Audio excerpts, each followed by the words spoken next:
Hi friends, ఉజ్జయినికి మేము train ఎక్కాం.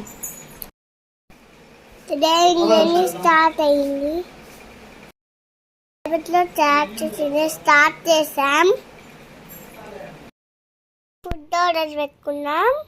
Chapati, cutlet, rice, sambar, పెరుగు.